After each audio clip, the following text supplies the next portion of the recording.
Okay, the first question's going to Imam Suleiman Webb. We've taken some cards from the audience. They've passed them out. Please continue to write down your questions and we'll kind of sort them. We can break them into categories, inshallah. But I think after this, we'll also take questions from the audience.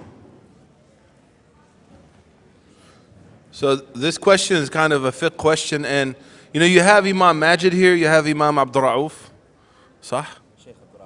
Sheikh Abdul Rafi'. So you have you have people here you can ask these questions, but I'll do my best. I'm just simple dude from Oklahoma. So when doing wudu, is it permissible to wipe on cotton socks, or is it required to wash the whole foot? I've heard this was allowed, but only for leather socks in addition to other conditions. So it is allowed to wipe on cotton socks according to the madhab of Imam Ahmed bin Hanbal. And he's from one of the imams of Ahl Sunnah wal Jama'ah. The other three madhabs say no. And actually the opinion of Imam Ahmed appears to be stronger because the Sahaba would also wipe over their cotton, what were considered at that time cotton socks, with the following conditions. Number one, that it should be thick. Number two, it should not be like you can see your foot under the sock. Number three, that it's not torn, and this is the condition of Imam Ahmad ibn Hanbal. And I say that this is actually a more relevant position because, for example, if you're in high school, I remember when I was in high school, there was a Muslim kid named Salim. We called him Salam because we couldn't say his name. Until this day, I don't really know what the brother's name was. I need to go and make a lot of istighfar to him because I wasn't very nice to him in high school. And I remember, one of the things was he was like foot in the sink guy because his foot was in the sink. And that is a good dawah, but when you're surrounded with people whose hearts are jacked up and they're just very aggressive, we got to be honest, high school is a mess, man. And they see you with your foot in the sink, like unless you're able to hold your own really well, it's not going to go down well. And also at work, if you're wearing a suit or you're dressed, say you're a doctor or a nurse or a lawyer somewhere, you can't get water all over your clothes. So one of the proper things to do, and it's perfectly allowed, this is called Talfiq Mahmud, by the way, is that you're allowed to take, and the Hanafis mentions very clearly, even Abidin in his Hashia mentions very clearly that you're allowed to follow any opinion from the four Imams that's found from Ahl Sunnah. So this is the Mu'tamad, as mentioned, the Manar as-Sabil. I'm not Hanbali, but I was exposed to the Hanbali madhab somewhat, and I have a few friends who are Hanbalis. And this is the strong opinion in the Hanbali school, and I think it makes more sense if you're at school or at work. If you're making wudu first, and then you put on the cotton socks, you can wipe over your cotton socks, for the rest of the day. And that, inshallah, Allah says that He didn't make in this deen any haraj, any hardship. And He said, يُرِيدُ اللَّهُ بِكُمْ يُسْرٍ وَلَا يُرِيدُ بِكُمْ عُسْرٍ. Allah does not want hardship for you, He wants ease for you. يُرِيدُ اللَّهُ أَن يُخَفِّفَ عَنْكُمْ. Allah wants to remove the burden from you. So, wallahu alam. So I'll mention the answer again to make it clear.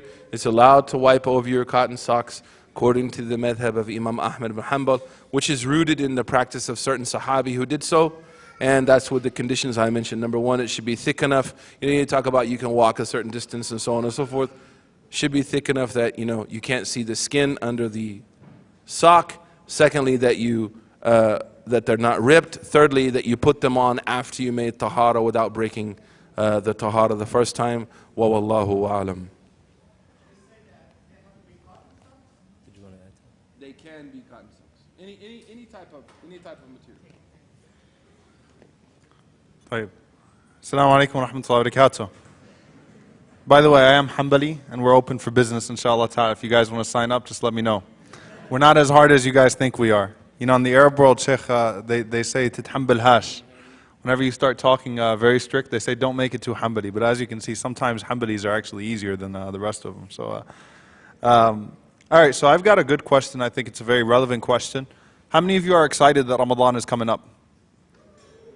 MashaAllah. You're welcoming your generous guest. MashaAllah. Tayyib. So this question is, what is your advice to young Muslims on how to make the most of Ramadan? Ramadan is the month of Qu'ran. It is the month of Qu'ran. I think that particularly I see even with the religious practicing youth that are in that category of religious practicing youth, people rarely have a relationship with the Qu'ran unless they're in a hifz school getting beat on. Okay? Otherwise, they don't really seem to have a relationship with the Qu'ran. Acquaint yourself with the Qu'ran somehow.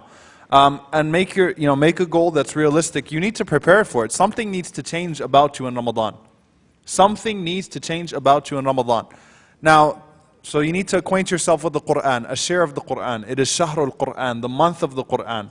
Secondly, what you need to do is you need to make sure that Ramadan is there so that you could gain taqwa, so that you could get rid of your sins.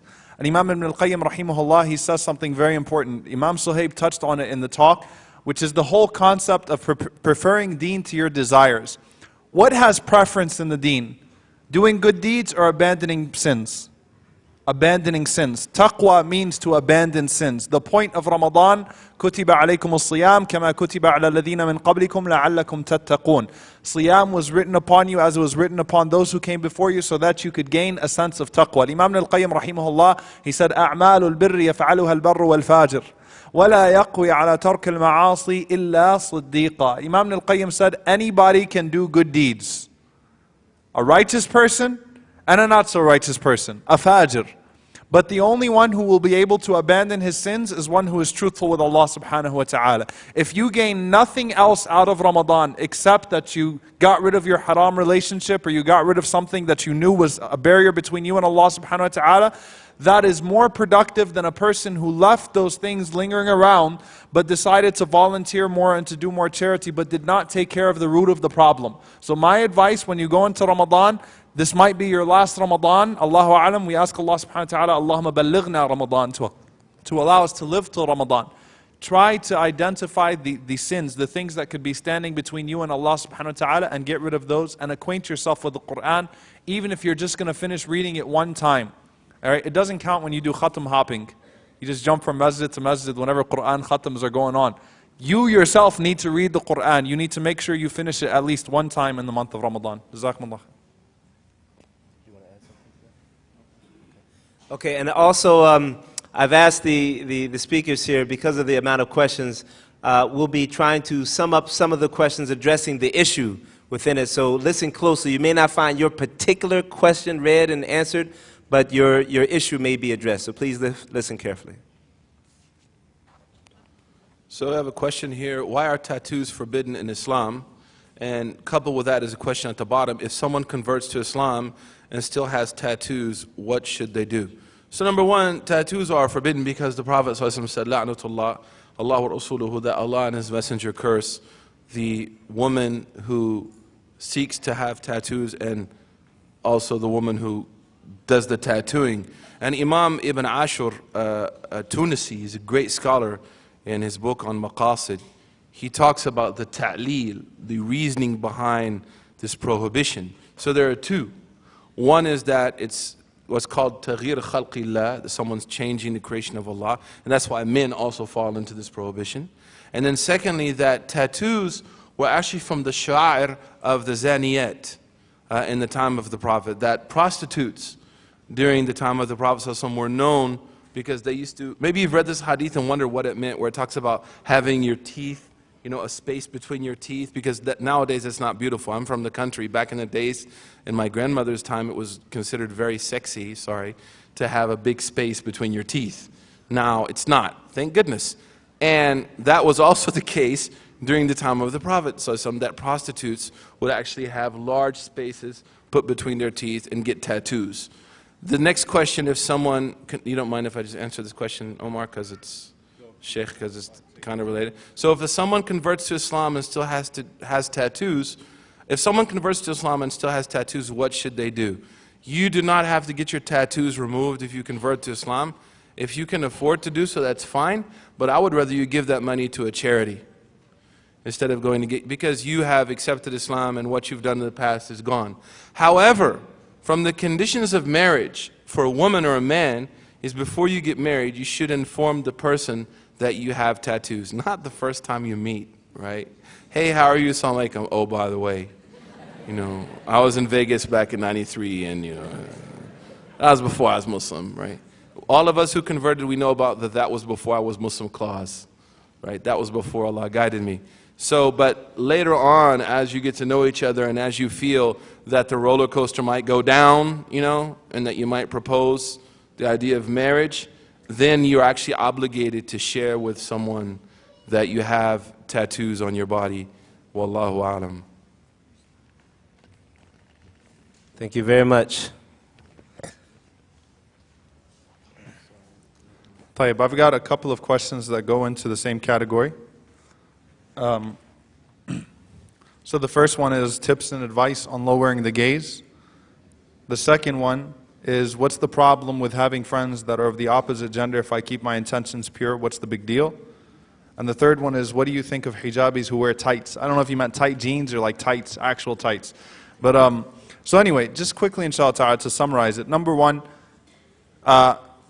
first and foremost, recognizing the problem in the first place. Recognizing the problem in the first place. What's the problem with having friends of the opposite gender if my intentions are pure? How many of you have ever seen the clip, Why Guys and Girls Can't Be Friends? Raise your hands. Tayyib, you need to watch it. I promise you it's not a sheikh.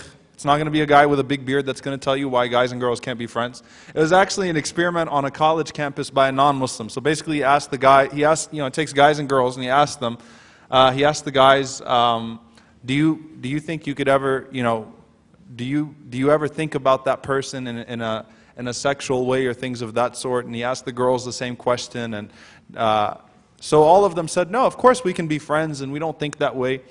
Then whenever he had the guys alone, he asked them the same question, do you think guys and girls could be friends? He's like, nah. All of them said no.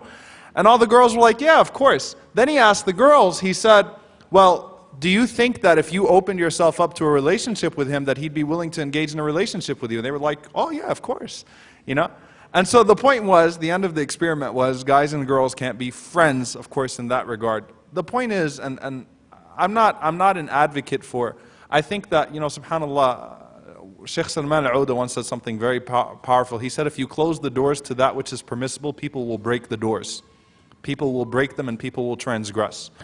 There was communication and interaction between genders at the time of the Prophet ﷺ, but it was respectful, it was limited to what was necessary, it was not, subhanAllah, we teach split personality, seriously. It's like the sister comes to the masjid, she's an alien, right? But whenever she's outside, mashallah, she's fair game. That's hypocrisy. We should learn to be consistent. In essence, the Rasulullah, we were forbidden from khalwa. We were forbidden from being alone with one another. We were forbidden from being flirtatious and promiscuous, from exposing anything from the hijab. Guys and girls, guys, you've got a hijab too. I'm just letting you know, you also have to observe certain limits, so don't think you can post whatever pictures you want to post too. Okay? Khalwa, being alone, cyber khalwa. All right, G-chat and Facebook chat with all the smiley faces and things of that sort, and I think you looked really good in your jersey today, and whatever it was, all of that is not allowed either. Now, why is it? What if my intentions are pure? And this is something I really want to address. From the maqasid of Sharia, from the objectives of divine legislation, Allah subhanahu wa ta'ala addresses norms. Allah does not address exceptions. The Sharia is based upon norms, not on exceptions. If you feel like you can be with, you feel like you can be with a girl and she's just my cousin, she's my really good friend, I don't ever feel that way towards her, you are not the norm, you are the exception.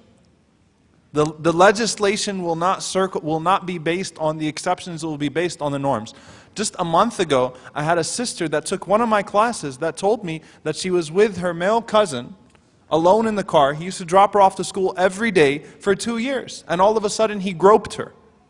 They're both masjid goers. She didn't know how to deal with it. She said, I never expected it. I never thought of him that way, but obviously he was thinking of me that way. And that's the first thing that's wrong with this question. My intentions were pure. How can you know the intentions of the other person?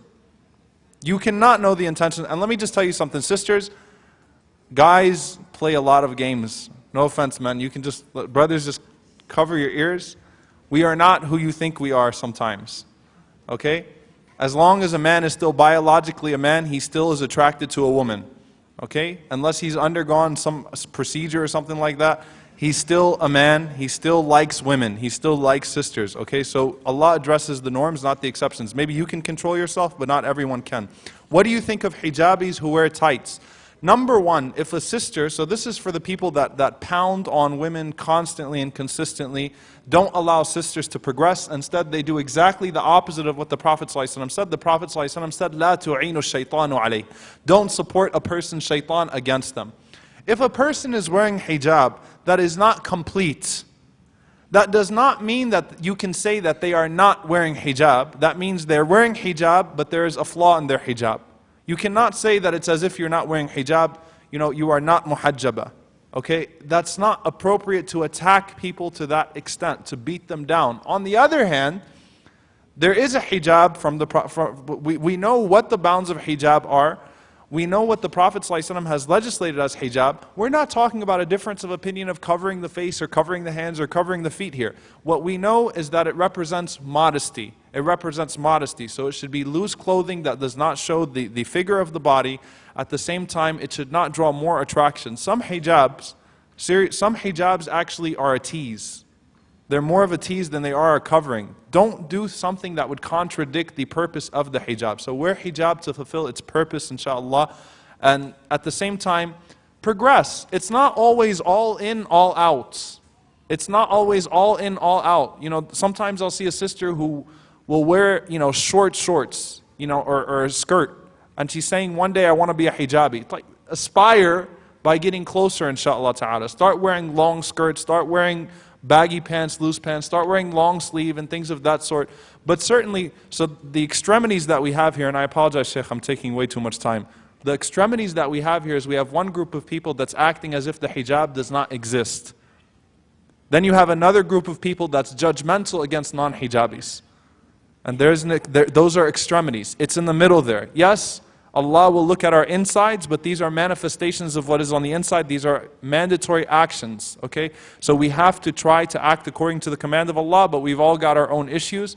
Let's try to help our sisters, encourage them. One of the greatest things, my mother-in-law, may Allah subhanahu wa ta'ala bless her, what she used to do, they used to actually have parties for every sister that started to wear hijab, to encourage them. It's not a bid'ah, it's okay. No one is saying that it's the sunnah to throw a big party. No, but just encourage each other. Ta'awanu ala al-birri wa taqwa. Help each other in obedience and consciousness of Allah subhanahu wa ta'ala. Don't beat each other down and make them feel like garbage. Help each other to get there. But don't blur the standard at the same time. Thank you. And it's okay because as you have a long answer, it gives him more time to read through his answers. And now he's going to give you time to read through your questions, inshallah. That was beautiful. On both sides, mashallah, very gracious.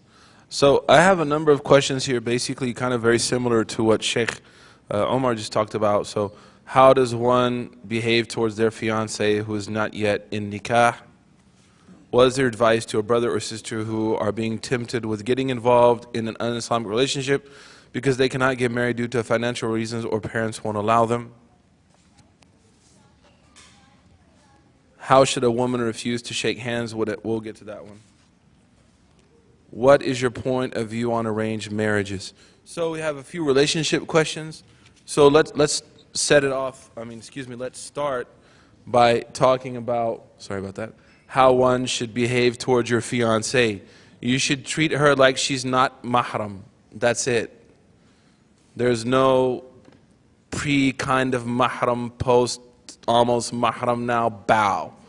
This is not there. And that's actually from the khutawat of shaitan. And Allah says, وَلَا تَتَّبِعُوا خُطَوَاتِ الشَّيْطَانِ. Allah says, be careful of, and here khutawat, as Ibn Malik said, وَمَا بِتَا وَعَارِفٍ قَدْ جُمِعَ يُكْسَرُ فِي الْجَرِّ وَفِي نَصْبِهِ كَمَا. This is a plural, so khutawat means that shaitan has a number of footprints that you could follow. Steps, darajat. So number one, until you actually sign the marriage contract, you are to observe the same type of etiquettes that you would with any strange male or female, except that you have been given permission to talk by your wali or by your guardian, your parents, or an imam, because you have the intention for marriage. Now in the Quran, it's very clear. In Surah Al-Qasas, we have the story of Sayyidina Musa alayhi salam, who they said, Abuna Shaykhun Kabir, our father is an old man, can you please help us with the water? And he helped them. So the scholars of fiqh said that if there's a legitimate need, haja, not durura, for a male and a female who are eligible to be married, to work with each other, whether it be da'wah, whether it's at the workplace, whether it's at school, as long as it meets the requirements that Shaykh mentioned, that there's no khalwa, that you're not alone together, right? Then that's allowed. That's allowed. The other question is, what would you say to a brother or sister who are tempted to go the wrong way because they cannot get married due to financial reasons or parents won't allow them? The first thing I can tell you, and the best thing I can tell you, and we should never underestimate what I'm about to say, and one of the dangers of modernity and adopting a foreign way of looking at religion is that what I'm about to say will chastise it. And that is, I will tell both of you to fear Allah. That you should fear Allah. And I don't want to hear a speech where someone tells me to fear Allah. Man, that's the problem. You know, Umar ibn Khattab used to say, Ittaqillah, he'd say, Allahumma ja'alna min al-muttaqeen. People would say to Omar, fear Allah. He said, oh Allah, make me from those people who fear Allah. Even in the Muslim world, it's considered a shame to tell someone, Ittaqillah. I remember I was in the haram once making tawaf, and there was this brother who was literally like, he was like that Spanish bull run. And he was running over sisters, dude. And I said to him, Ittaqillah. I was like, you Ittaqillah. And I was like, Amma ja'ala min al-muttaqeen. Like, hada sharaf. Because that's the wasi of Allah. وَلَقَدْ وَصَّيْنَا الَّذِينَ مِنْ قَبْرِكُمْ وَإِيَّاكُمْ أَنِ اتَّقُوا اللَّهِ. Allah said that we enjoined upon those before you and you to fear Allah. And the objective of Ramadan is to develop this fear of Allah, this staying away from sins, and imtithalu bi awamirihi subhanahu wa ta'ala. Number two, what I would say is what my mother told me, that you're cruising for a bruising. That if you continue down this path, you might fall into a serious, serious problem. God forbid you commit zina. You know, zina is a horrible thing. The Prophet ﷺ said that the zani and the zaniya are going to be burned completely in the barzakh. And the ulama, al-Ghazali, said they are going to be burned because al-jaza'u min jins al-amal. Because he said zina, intercourse, is one of the few things where the entire body experiences pleasure, thus the entire body is burned for it. SubhanAllah. And the Prophet considered it from the mubiqat, the destructive sins. Number three is, I would implore you to go talk to an imam or someone that you trust.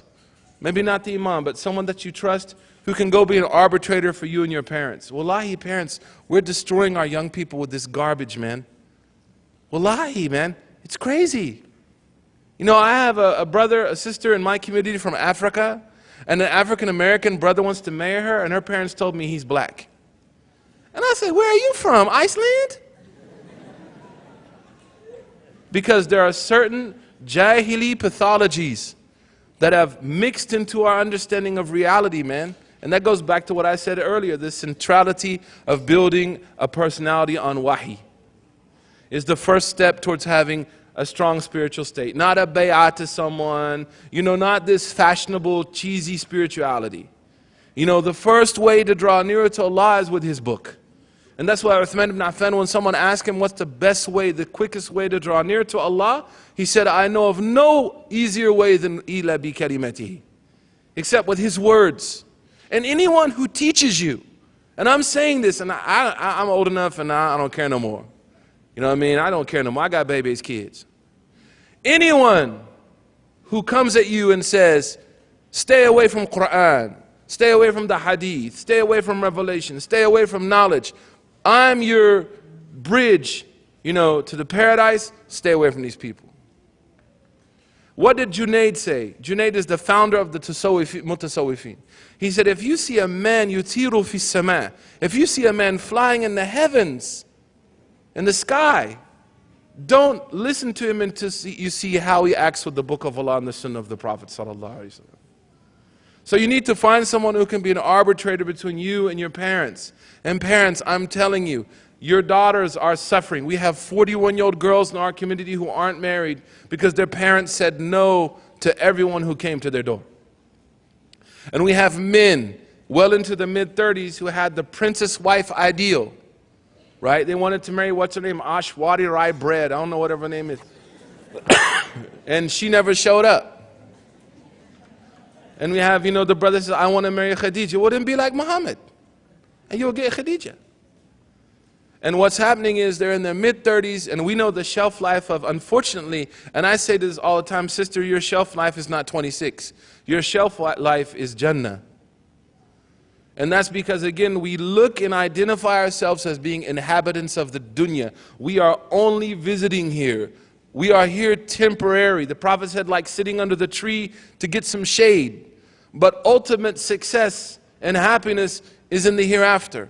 And the sign of true spiritual soundness is that when someone is willing to sacrifice some of the comfort for this life, knowing that ultimately they will be comfortable in the hereafter. So finding an arbitrator to help you, because this is not easy, because when you get around each other, man, and you start kicking it, and you start to let your guards down, and you begin to feel comfortable, oh, we're friends, and now we're not friends, we're BFF, whatever, all these weird words, and then we're that, and we're this, and we're this, and then badal. And then you're coming to the imam, and the imam's like, I can't do nothing for you, Ak. You're in big trouble now. And I have had Muslim women come to me in my community, not in Boston and other places, looking for abortions. And you know how old these girls were? 35 years old. And these were beautiful women. And I said, what happened? They said, everyone that came to be my potential husband, my father slammed the door in their face. And I went out and worked in the professional field. And the non-Muslim, you ain't worried about you, Dad. Brad Pitt ain't worried about Baba. Well, Brad, you got to talk to Baba. Look, girl, DJ got us falling in love again.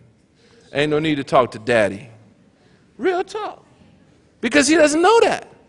And you have a young woman or man who has insecurity issues because marriage is so important to us that homeboy got more game than Parker Brothers, man. And you're in trouble.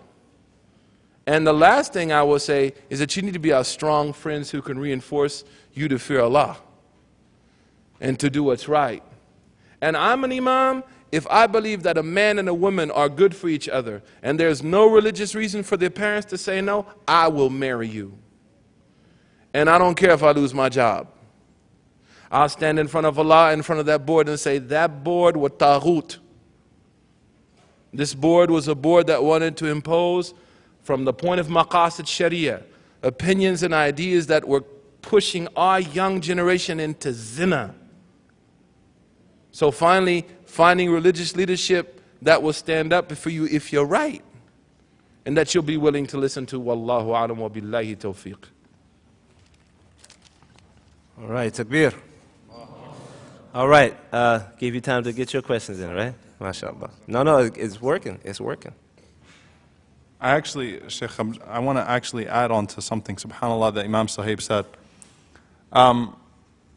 I gave a khutbah recently that I got screamed at pretty badly because of. I gave a khutbah called, What if Trayvon went to the masjid? Any of you ever saw that khutbah? Barakallah feekum. What if Trayvon went to the masjid? And so, remember when the whole Trayvon thing was going on, and so subhanAllah, we talk about racism a lot. And Islam is a just faith, Islam is this, Islam is that. But when it comes to dealings in terms of the imam is of a different race than me, the guy that's coming to ask for my daughter is of a different race than me, then all of a sudden all the racism kicks in. We use words like abid and qallu, which are terrible words. SubhanAllah, oh, well, I don't mean it that way. Well, when Abu Dharr radiallahu anhu said, Yabna Sawda, oh son of a black woman, he told the truth.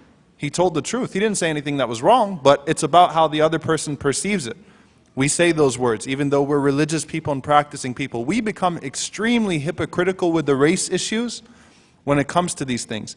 Especially marriage. Especially marriage. إِذَا أَتَاكُم مَّن تَرْضَوْنَ دِينَهُ وَخُلُقَهُ فَزَوِّجُوهُ. If someone comes to you who's pleasing to you in terms of religion and character, you better marry them. If you don't, there will be much corruption and trial for mankind. We see that today what Imam Suhaib's talking about. I was about to cry when he mentioned the abortion thing, because I remember a hafidha of Qu'ran coming to me in my last year of Imam and telling me, I want an abortion, I don't want my parents to find out.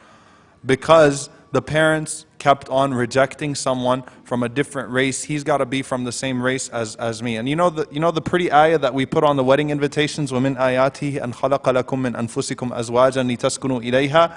Right? Even the people that have totally secular weddings, well, they'll have the party, they'll have to bring the hafidh kid to read that ayah about from the signs of Allah subhanahu wa ta'ala is that He created from amongst you spouses so that you may dwell in compassion, serenity, all that. What's the ayah that comes before?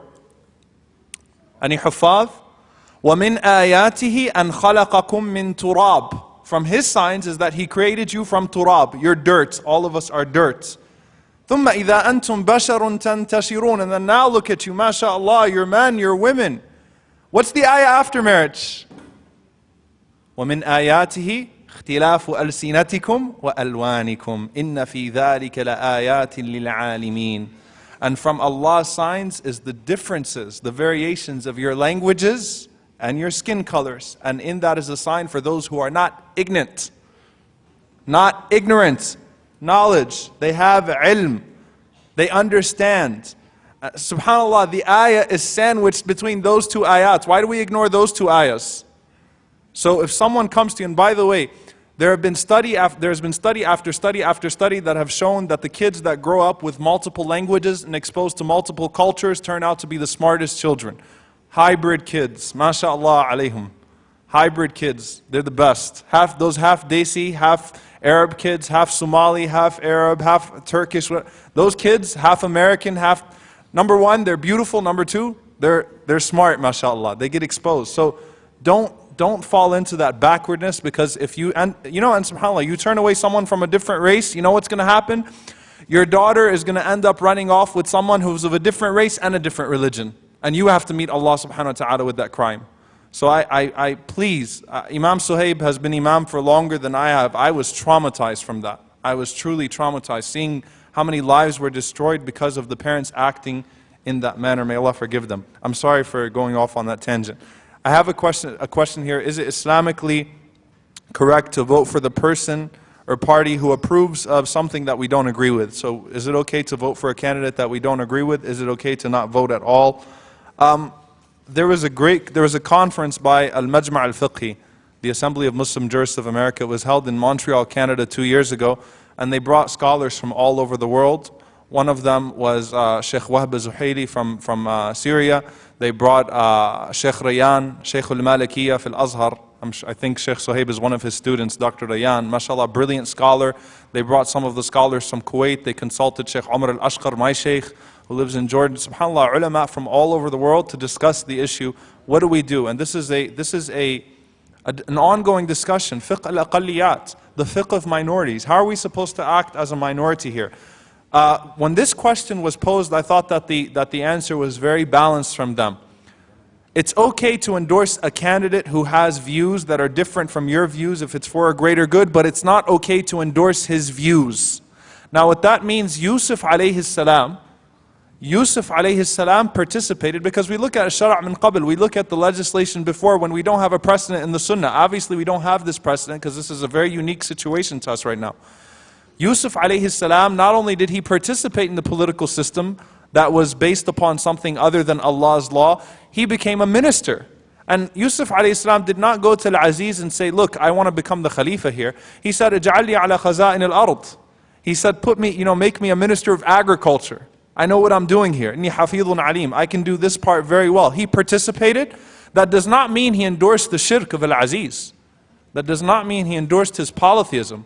So it's okay to participate so long as your views are still clear against the things that you don't agree with. So long as the standard is not blurred and you still hold a position that does not contradict Allah subhanahu wa ta'ala's law and the legislation of the Qur'an and the Sunnah, that's fine, inshaAllah ta'ala, to look for the greater good. We have to engage the political process somehow. Many of the ulama who used to be completely against it are now all for it. What does that mean? Am I telling you need to vote for a particular candidate? No, I'm saying you need to engage the political process as Muslims. The reason why we're such a political liability and people do whatever they want with us is because of our hesitancy to engage the political process despite our numbers. And how do you engage a political process? You don't start with the presidents. You start with the Board of Education. You start with the local councilman. You start with the people on a local level, establishing those ties. That's how you engage the political process, and then you move forward, and then inshallah ta'ala we can talk about the bigger issues and things of that sort. But don't tell me that you're not going to endorse any candidate that's pro-Israeli. Look at the greater good of things. I'm Palestinian, it hurts me more than anything else. I have lost people in that conflict. But at the same time, I'm not going to blind myself and say, I'm going to wait until someone comes that's going to say, all for Palestine, and who's going to sing, Hayya, Hayya, or something like that. I'm not going to wait for that to happen. We need to engage the political process. But I'm not saying it's fard, I'm saying that we should. Okay, there's nothing wrong with it, it's not haram. I think we should, as a community, actively engage the political process somehow so that politicians cannot make us, cannot say what they want and harm the Muslim community without having to pay the price. Even if that means voting for a Republican against another Republican in the Republican primary because he's not saying Islamophobic things. We need to make sure that the one who goes out there and runs his mouth about us and about our civil rights pays the price for that. We need to take our frustrations and engage the political process and somehow. Wallahu ta'ala alam. Alhamdulillah. Okay, yes, and we have 25 minutes. So we're doing good on time, inshallah, but if you have any questions, please get them in. And just to add to that, two things. Number one is that the idea that until the modern age, politics was always about a perfect leader. And that the discussion now is, if I vote for, say, Mr. Hussein Obama, or I vote for Romney, or anyone, then I'm not saying anything. Then that means I'm supporting some good and evil, and that the idea of supporting good and evil didn't exist kind of previous to, especially in the time of the Khulafa. But you look at, for example, Sultan al-Ulama Yazid Abdul Salam, in his book Qawa'id al-Anam, he talks about the idea of supporting a Muslim leader who was fasiq and mu'min. He talks about the reality of at times having to support, and at that time was making bay'ah, to a leader who might have been a fajr, his adala, his integrity might have been suspect, but at the same time he had the sulta. And he actually wrote about this. And he said that if there are two bad leaders, then the lesser evil becomes the good that the Muslims should support. And he talked about this, he wrote about this, and this is he was in the 6th century after the hijrah of the Prophet ﷺ. Number two is the idea of even giving money to political parties. So one of our mashaykh actually made qiyas on this, and you can take usul al-fiqh with Maghrib or Sheikh Majid or someone for qiyas, al-haqq al-amri amr al-istikhraq ilatin baynahuma. But he mentioned something really awesome in Sahih Bukhari, that the Prophet ﷺ actually gave money to the Quraysh for the asra of the Muslims, for the prisoners of the Muslims to be freed, and they freed them. So he said the reason that he gave money to them was to secure the rights of the Muslims. And these were at that time the enemies of the Prophet and Islam in Medina. And they were actually active killing Muslims. He said, well then what do you say about people who are not at that level, but they might also enact a few policies which might harm your community, but overall you're guaranteed that they're going to preserve certain fundamental rights for you. So he said, just as the Prophet gave money to the Quraysh at the height of their hatred for him and his community, then you should also be able to give money to political parties who in certain areas are going to defend your rights and look after you, in certain areas that they might not. And I thought this was actually a brilliant fatwa, by the way. Now the question I have, I'm sorry to take your time, I apologize for adding on to what you said. If you committed zina before marriage, should you tell your wife after you're married? No. Nor should you tell her before, and vice versa. Now maybe someone's going to say, well, what did you say earlier about tattoos, dude? Well, we have a really awesome principle in Islamic law, that if something is a physical type of, we call it ib, some type of physical breakdown, or something which is shameful, that's part of your physical body, that your spouse actually has to look at all the time, right? Then they should be informed about that, like a tattoo. Because that's the right of being appealing to each other. Look at the beauty of Islam. Secondly, if it's something that is going to explicitly harm that person. So if you had, God protect us, I've known this happened to Muslims who were promiscuous before marriage and they got herpes.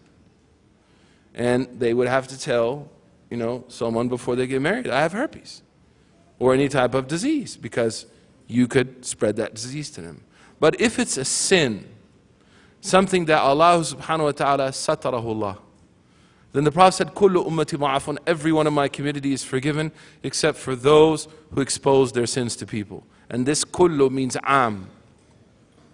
And it falls on everyone.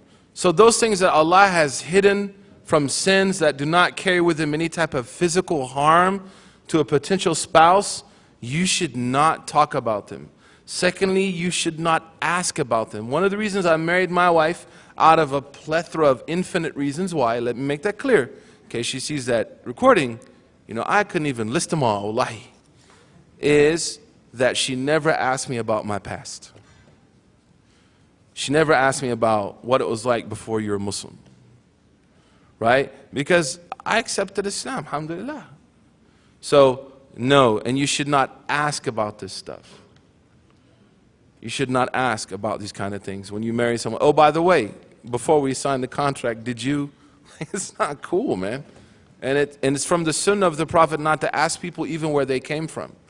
Anta jitta min ayna jit.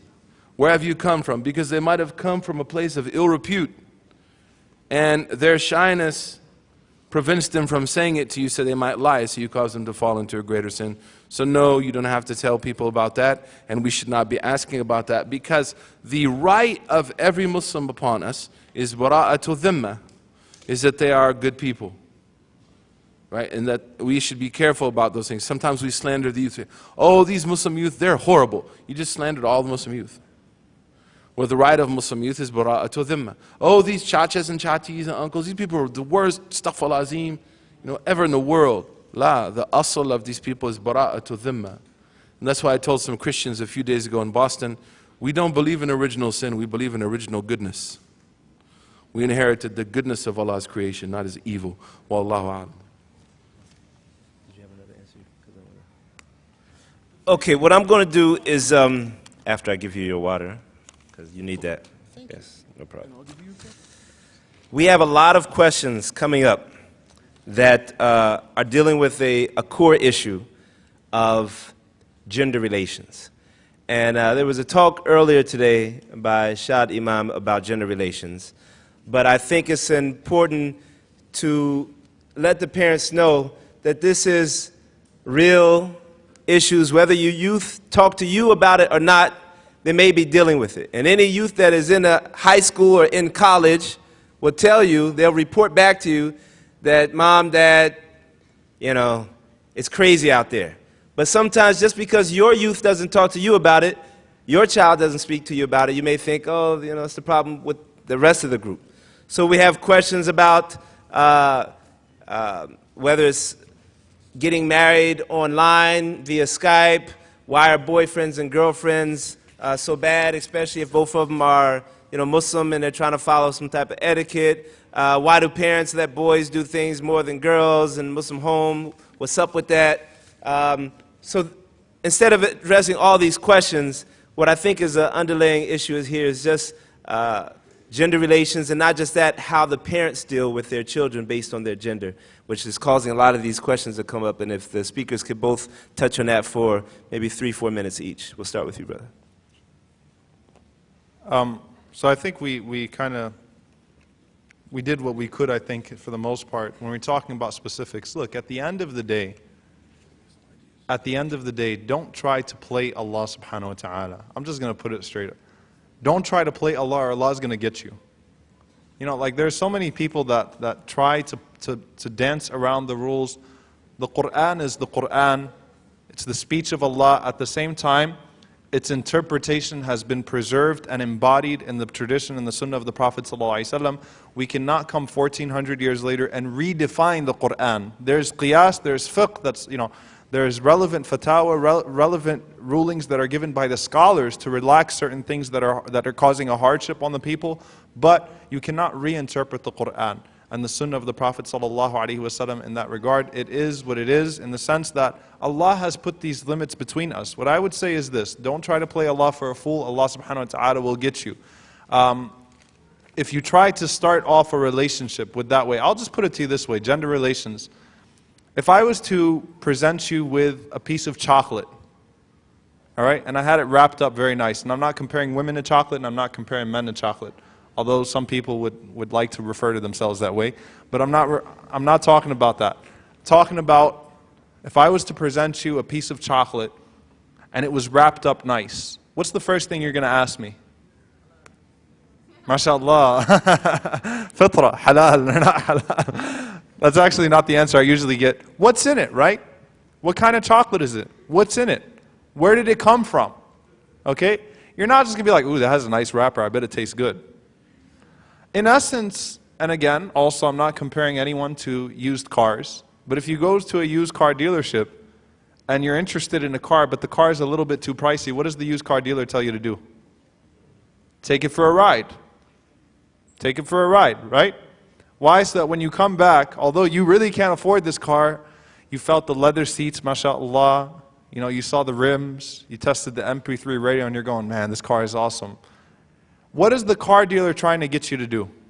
And what is the person that wraps up the nice piece of candy or whatever it is, something that's cheap in its quality, wraps it up with something nice? What are they trying to get you to do? They're trying to get you to make an emotional decision rather than a rational decision. In essence, Allah subhanahu wa ta'ala, with the restrictions that He's placed on between genders, Allah subhanahu wa ta'ala protects us from making dumb, irrational, emotional decisions with the most important decision after faith that we are ever going to make in our lives. Because people are not the same after marriage. And that's why people are so disappointed after marriage whenever they go all out before marriage. And that's why you have a 54% divorce rate in this country. You know, you guys remember when the whole Aisha Khan thing was happening and you had Nancy Grace put her brother. First of all, she's annoying and I couldn't stand her even before that. So if you watch her, you need to stop. And if you talk to anyone in your family that way, then you need counseling, okay? She's not normal when she talks. But anyway, when she's talking about, you know, in America, we get married because we love each other. They're love marriages. Was it a forced marriage? Was it an arranged marriage? Why does Allah subhanahu wa ta'ala make us observe hijab in front of each other? I'm about to go into a lifelong decision here. I'm going to have to bear the consequences of this for my entire life. You are going to be the mother of my children. You're going to be the person I wake up to every single day. I don't want anything that's going to clout my rationale. So Allah allows us to talk. And again, whenever you don't open the doors of what's permissible, people will break through it. You know, and I'm saying this to the uncles and aunties with all due respect, when you tell your kids, you know, beta, I married your mom without ever seeing her, you just scared the trash out of them. You didn't impress them. That's scary, that's frightening, and it's not the sunnah. You should go look at the person that you're going to go marry with hijab and with everything, and at the same time, talk about what's important, talk about the things that make that relationship important, that's going to make that relationship successful or not, without khalwa, so that you can't start getting flirty and things of that sort. I'm not saying you've got to sit between your parents on each side, and then like, so what's your favorite color, you know? I like kheer, do you like ras malai, you know? None of that. Serious talk about important decisions. Look, I want to work. What are your views on this? What are your views on polygamy? Sisters, ask your husband that. If you want, put a condition on him not to marry his second husband. Not to marry, well, in this country. I think I should hand it over. Not to marry a second wife. If he's already married to a first husband, that's not a permissible type of muta'addid. But anyway, so you can talk about these things before. Don't come afterwards to the imam 2 weeks later like, my husband says I can't work, my husband says I can't do this, my husband wants to do this. You should have talked to him before. You found out now that your husband smokes. So yes, we talk about what's important, but Allah has protected us with hijab so that we don't make a stupid decision. Please forgive me for my words, because we got caught up in the whole facade. Oh, mashallah, you know, after 3 hours of sitting in front of the mirror, she looks really, really, really pretty. She's not going to look like that when you wake up I'm going to turn to you guys now. She's not going to look like that when you wake up in the morning. And sisters, your husband is not going to be walking around with his Armani shirt and his hair all gelled up in the house. He's going to be walking around with what's ironically called the wife beater. Okay? But inshallah ta'ala, he's not going to beat you. Alright? So Allah protects us. Don't try to play Allah. It's for your own good. It's for your own good. Wallahi, it's for your own good. So I ask Allah to protect all of you. It's hard. We know it's hard. I ask Allah to protect you. And I ask Allah to open the elder generation's hearts to understand the tragedy and the crisis and the hardship that the youth are going through now. But if you use that as an excuse to fail as a young person and ruin your life, and then blame your parents for the rest of your life, yes, they will face Allah with the crime, but you also will face Allah subhanahu wa ta'ala with the crime, and you'll have to live with the consequences of that. Jazakumullah khair. Afwan ya Shaykh. Adam, what's your son's name? Jamal. Want to give it up for you for being patient with your dad, man, for filming this event. Everybody give it up for Jamal. Little man right there. All right, you have something to add on that, inshallah. You should take this question. Oh, yeah, much dad. That was awesome. Okay. So I have a question here. How should one map out their studies? Meaning, what should one start with and how should they progress? So, for example, should one study usul al-fiqh before fiqh? Also, is it possible? If it's possible, can you mention some introductory text? So, number one, the sunnah of the scholars is to always utilize local resources first. And this was actually a methodology that was passed on from the Salaf of the Ummah, from the early scholars. And I remember when I was in Oklahoma, and my teacher was from Senegal, who I lived with for 10 years, and he basically told me, you don't leave until I say you're ready to go. Nowadays, I don't think people are ready for that. I don't know if that's necessarily the style that'll work for this age, but I needed it because I was kind of a little buck wild kid, so it worked out that way. And then he told me that this is the way of the early scholars, that you would try to utilize local resources. And what I noticed a lot of times is that, as the scholars say, the soul is constantly trying to give people a sense of false reality, especially if it's not kept in check. So what you'll find is you'll have someone like Sheikh Majid in your community. And you might find someone's like, man, I can't wait to go study with the scholars, man. I want to go to Sudan and hang out with like the big baller imams. Like, who do you live with, dude? Who prays in your masjid every day? Right? And the idea of being delusioned is a fitna. So what I would advise you first and foremost to do is recognize local resources that you have in your community that you can learn from. And let these people, as you study with them and grow with them, give you a sense of trajectory and give you an idea of where you should head. And understand that it's a long process. You know, our understanding of how to study the deen is very similar to like our favorite TV series that lasts for a few years and is over. But studying the deen, when I was in Azhar, one day I was walking out of the university and I had this Malaysian friend who was in the College of Usul al-Din, the fundamentals of religion. And I went to him and he was like, Alhamdulillah, I graduated. So I was like, wow, subhanAllah, man, you graduated today, like graduation, mashallah, you know.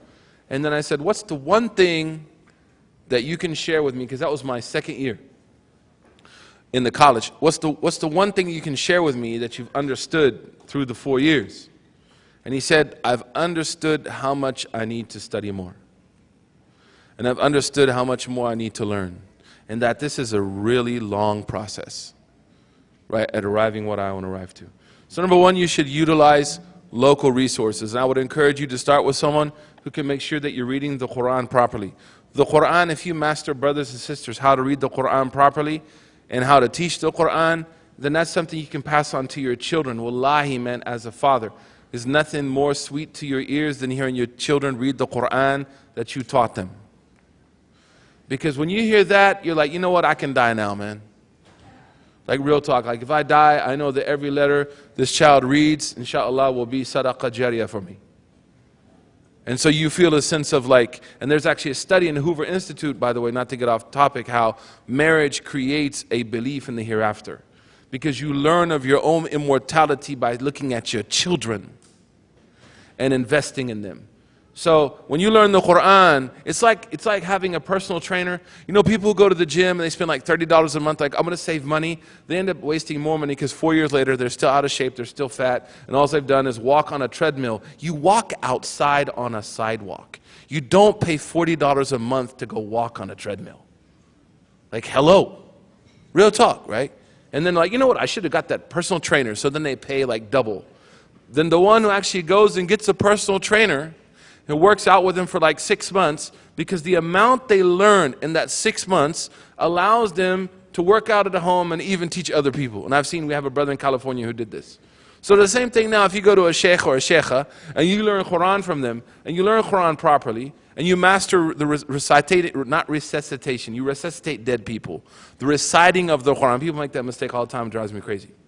To learn to recite the Quran properly, you're going to be able to pass it on to your spouse, which is mustahab, by the way, and to pass it on to your kids. So I'd say start there. Number two, I would say that you should always read the seerah. At least once a year, we should be reading the life of the Prophet ﷺ. The best book I've seen by far is by Adil Salahi in English. Saliha, called Muhammad, Man and Messenger, or Prophet and Messenger. This book, you read it, wallahi, you'll shed tears. It's absolutely joy to read, And it's free of any of the philosophical kind of battles. It's just, look, man, I love the Prophet, here's his life. And you feel that when you read it. Number 3 is if you're going to study hadith, first of all, you need to take ulum hadith, and that's going to need a teacher to teach you al-Bayqanuniya or, Nukhbat al-Fikr or the Muqaddim of Ibn Salah. We took the Muqaddim of Ibn Salah for 7 years, yani. So those are books I don't think you should worry about. But you should study, like I said, the 40 hadith of Nawawi. Wallahi, man, if we just practice the first hadith, we're good. The second hadith, we're good. And then Riyadh al-Salihin of Imam al-Nawawi. It's just an absolute important text to have. For studying Arabic, I have seen no one better than Al-Bayna Institute with Sheikh Nu'man. In order for you to have a basic knowledge of Arabic, functional literacy of the Arabic language. You don't need scholarship. Sibawayh talked about this. Khalil talked about this, how people, and Shatibi more so in the Muwafaqat, and these people are, but these are our heroes, and we should know who our heroes are. He said that people have this false understanding when they study Arabic, oh, I want to learn all the asrar of the lugha, and I want to get into like Ibn Jinni, and I want to read like the books of Ibn Hisham. That's not why you study Arabic. You study Arabic to understand the Quran and to come close to Allah.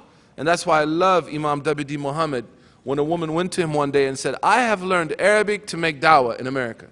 He said, you don't learn Arabic to make dawah, you learn Spanish to make dawah. You learn Arabic to worship Allah, first and foremost. So I would recommend that if you're able to get in touch with a Bayna. If not, there's a really good series called Al-Arabiyya Bayni Yaday. And you can find someone from Muhammad bin Saud University. It's a great text. You can learn it. You can study it. Right? As for studying usul al-fiqh before fiqh, I actually teach usul al-fiqh before fiqh. But that's to my students, like people that are really studying hard. And I usually don't teach people unless they memorize the Quran. I'm kind of tough. I'm fun and easygoing, but if I'm going to teach you, we have to get down. Because your sheikh is called your abat in the Quran, like your dad. Right? So, there's a few students who study with me, but they are studying usul before fiqh, simply because these are going to be imams. May Allah make them, inshallah, imams for the community. And imam, we have sisters who won't be imams, but also studying the knowledge of what it needs to be an imam in America. So that's my personal methodology, but in general, people usually teach fiqh before. And Imam Nawawi said, you should prepare your heart for knowledge, like you prepare earth to be cultivated. So understand that knowledge requires adab, requires etiquette. So a lot of times people want to go study the deen. I've seen it in Egypt, actually with Sheikh Rayyan. Our sheikh, who one time was teaching the Muwatta of Malik, and a Western brother stood up and said, this is a bid'ah, you don't know anything, I'm not going to sit in front of you like this. And he'd only been there for 1 year. Sheikh Ahmad Tahar Ayan is one of the highest leading legal authorities in Egypt. And I had to go and apologize on behalf of all American Muslims, even though the guy was from England, because they all thought we were American. And I said, I'm really sorry that we have represented ourselves in this way. And he said to me, the problem with you people is before you come overseas, you should learn adab first. You should learn how to conduct yourself, because you sit down when grown men are talking. Last question that I'm going to address. Do you have any suggestions on how parents can teach their children on the difference between culture and religion? Because I know that most parents that are Muslim mix culture and religion, and their children become confused. The first thing is to learn your own religion as parents. It's very important for you to know the difference between your culture and your religion, so that you can teach your kids properly, and not to be arrogant whenever your kids question the practice. Because sometimes, and subhanAllah, the parents become more offended when the children will ask questions about the culture than when they ask questions about the deen. It's okay if your kids come and ask you, what is the proof of this? What is the evidence of this? Do we do this because of the sunnah, or do we do this because they used to do it back home? Many people get very sensitive over these innovations and things of that sort. That's how the people, and that's how Allah subhanahu wa ta'ala describes every single qawm. This is how we saw our fathers doing it. The second thing is acquaint yourself with reality. Reality. Understand the issues of your youth are not the same issues that you had overseas. I had a brother that was once complaining to me that he caught his son kissing another girl. And subhanAllah, instead of being upset that his son was kissing, he comes to me, he says, you know how, he's bragging to me about how he approached his son. right? And here's what he says. He said, you know what I told him, Sheikh? I said, what? He said, I told him, you know, if she ate non-zabiha meat and you kissed her, you could have ingested some of that meat in your system. I'm sitting there thinking to myself, like, that was a true facepalm in the true sense of the word. Are you serious? That's what this happened for real, right? The point is that whenever someone comes to the masjid, when we see our youth showing signs of disregarding culture, religion, things of that sort, let's not focus on the superficial thing. Let's not focus on him wearing a topi and making sure his clothes are above his ankles and things of that sort. Or he's got pictures on his shirt or whatever it is, or his sister's not wearing hijab properly. Fix the heart, and inshallah ta'ala they will come around, be acquainted with reality, teach them the beauty of Islam, the beauty of the Sunnah, why they are Muslim. Why they are Muslim, and don't demonstrate, I have how much time left? A minute and a half? Good. Don't demonstrate cultural hypocrisy. You see, subhanAllah, I just want to end with another personal story. I remember a brother, and I know this is sensitive, and if you guys don't invite me, I'll understand why, again, after I answered this question, because I know people usually don't like this. But we have to have a brotherly, sisterly relationship where we talk to each other, where we advise each other. This is sincere nasiha wallah. Don't be your kids can sniff hypocrisy. There is a brother, a good friend of mine, who got caught up selling marijuana. And later on, I became an imam. He came out of jail after years. And his father brought him to me to tell him why what he did was wrong. And before I started talking, he goes, bro, tell me something. He says, is selling marijuana worse than selling alcohol? I said, no. He said, but my father sells alcohol. And then his father said, no, but it's legal. I'm just selling alcohol to the kuffar. It's legal. What you did is illegal. You're the one who went to prison. He said, wait, so is the law of the land superseding the law of God now? He called him out. He put him on the spot. If you're telling your kids not to go to prom and not to hang out and not to do this and not to date and things of that sort, but then your kids see you at the Eid Milan, i.e. welcome back shaitan party, and you're hugging up on auntie, you're hugging up on uncle, and you guys are getting all acquainted with each other, then he's going to say, hey, you know, you do the same thing. Right? It's cultural hypocrisy. So don't teach your kids to be hypocrites because they learn it from you. If they end up being two-faced because they saw that you learned how to play the game too, you learned how to play the religion too, to where you're Muslim in the masjid, to where when the Qu'ran is being read, everyone gets religious and things of that sort, and then as soon as the Qu'ran is not being read, it's back to party time. They learn that hypocrisy from the parents. They sniff it out, they observe. So we ask Allah subhanahu wa ta'ala to protect us from being exposed in front of our children. Allahumma ameen.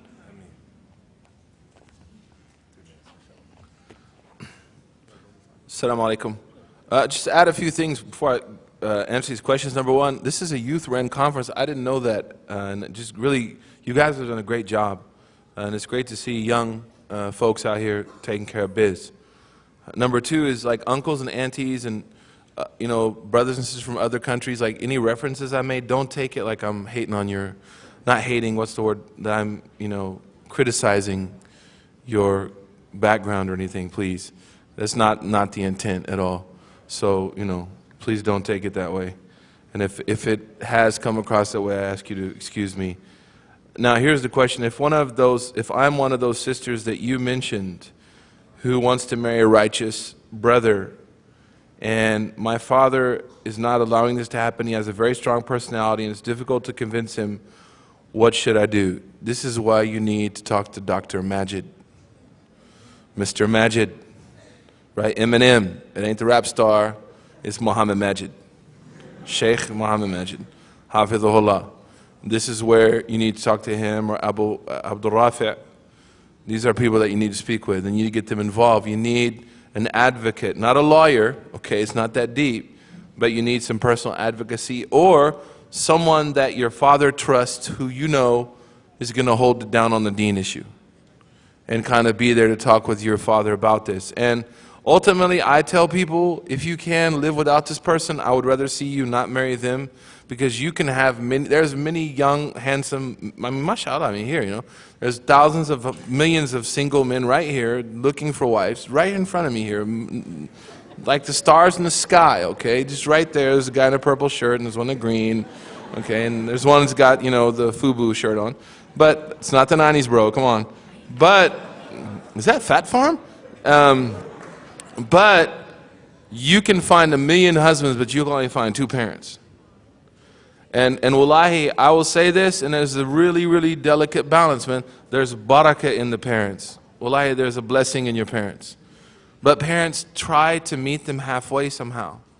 And the last question, because I'm running out of time, I apologize to you. You've done you're, I think, one of the best moderators I've ever seen. MashaAllah. May Allah bless you. I love this brother. I've known him since I've converted in the mid-90s, man. We're getting old now, bro. Well, at least I am. What should a divorced person or widow do in this community, Adam Sinner, who needs to get married? This is an absolutely beautiful question, and this is fiqh. And what I would say is that the way we have treated divorcees in our community is almost as though they've done something that they lost their adala. Like they've committed a kaba'ir or something in front of the people, where that's not the case. So I would say that, again, you need to talk to Eminem, Sheikh Majid, and there should be committees. And something we're advocating for in Boston is now creating a committee for divorcees. That will help people who are divorced get married again. I know of a woman who got divorced when she was 32. She's 54 now, and she hasn't been married since she's 32 years old. And she's like, Akhi, it's hard to maintain your iman when you're lonely. Like, it's hard to maintain your iman when you're alone. So what I would say is, I would encourage you to look at the feasibility of starting some type, if you don't have one already. Just like you have a youth group, you have Muslim basketball league, there should be something for divorcees. Therapy might be needed, as well as something that will help them create an institution that will help them and foster getting married, inshallah. Very quickly, I have to let him go. Just quickly, for the sister, there is actually a brother who actually created now. It's not a gimmick, and it's actually a good, mashallah, website network just for divorced people. I don't remember the name of the website. I'll figure it out, inshallah. So at the beginning of my talk, I'll Google it right now. I'll ask Sheikh Google, and I'll come up with it, inshallah. It's the name of the website before the next talk, inshallah. Jazakallah.